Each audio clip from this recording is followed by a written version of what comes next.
Вітаю, мяне зовут Чашчевік Дзяніс. У мяне пытанне да нашых навукоўцаў, да палітолагаў, псіхолагаў, гісторыкаў. Можа быць, ужо хтосьці з вас разгледзеў такое пытанне, як наш беларускі стакгольмскі сіндром. Можаце яго назваць акрэсцінскі.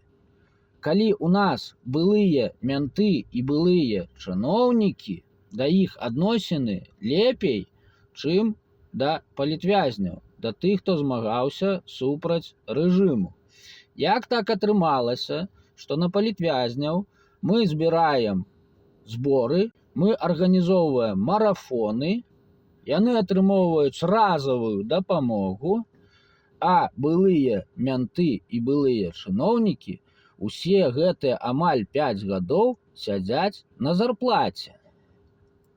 Для каго яны ахвяры больш, чым палітвязні? Каму яны больш патрэбныя?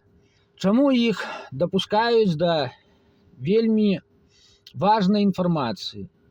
Чаму пад іх ствараюцца арганізацыі, якія займаюцца зборам інфармацыі пра беларусаў у Беларусі і беларусаў замежжа? Чаму ім дазваляюць працу з базамі дадзеных, нават калі яны самыя іх вывезлі з Беларусі? Чаму гэтыя людзі у нас займаюць вядучыя пасады у дэмакратычным руху? Чаму яны ездзяць на канферэнцыі, выступаюць перад еўрапейскімі палітыкамі, нават сустрэчы за закрытымі дзвярыма? Чаму менавіта яны?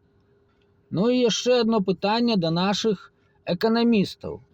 Можна яго задаць нават спадару Кныровічу, Чаламу. Ці можаце вы палічыць, колькі грошай за гэтыя 5 гадоў пайшло на чыноўнікаў і ментоў у дэмакратычным руху? Які працэнт ад агульнай дапамогі? Таму што іх арганізацыі гэта не камерцыйныя арганізацыі, это НГО. Яны атрымоўваюць дапамогу ад еўрапейскага звязу, ад амерыканцаў, як фундацыі, як НГО. Ці маглі гэтыя грошы пайсці на развіццё дэмакратычнага руху, на дапамогу палітвязням, на стварэнне арганізацый, якія будуць займацца справай, а не шукаць інфармацыю на беларусаў замежжа?